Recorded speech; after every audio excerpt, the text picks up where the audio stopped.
In the last election, Valero was the chief funder for the Political Action Committee, Working Families to elect Lionel La Espada and Christina Strawberry.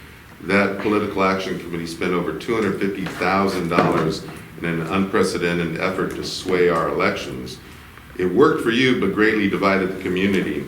And this PAC engaged in push polls that made several false claims, and ugly ads showed up all over Facebook, Google. Your push poll even disparaged her for working in San Francisco.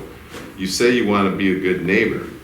Will you pledge not to conduct a similar negative campaign in the local elections in 2020 and let Benicians make their own decisions? So, Judy, you know, I took your invitation to come, and I'd like to talk about the refinery, and that's what this presentation is about. And the slides that you mentioned, you're talking about being a good neighbor, are on the website. So, on that note, I'm going to say goodbye to everybody, and so you won't answer thank the you. question. So, I'm going to start packing up right now, and if you have any questions, go right ahead and send them in an email. Okay? Anything else you have, Judy? So you won't answer the question in front of all these people? What I'm doing right now is I am talking about content regarding the community presentation on this. Yeah, you mentioned your good neighbor policy, so talking about being a good neighbor. Okay.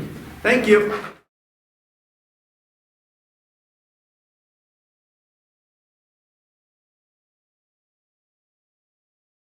The Air District believes that it was in existence as far back as 2000 when Valero acquired the facility. Valero began sampling emissions from this source as far back as 2003 for its production purposes, and even though the facility had multiple chances to come forward to report and minimize these emissions, it failed to do so.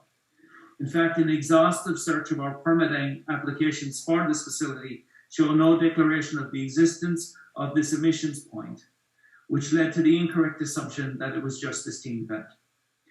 In reality, this vent was emitting approximately 4,000 pounds of hydrocarbon per day, thousands of pounds over the limit in Air District regulations.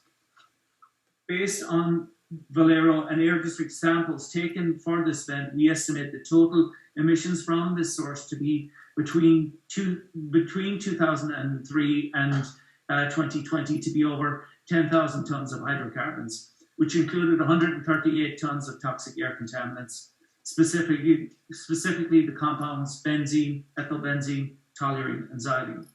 Valero was asked to review our hydrogen plant operation. And at that time, we discovered that a vent within that unit contained trace hydrocarbons that exceeded the Air District's Regulation 8-2.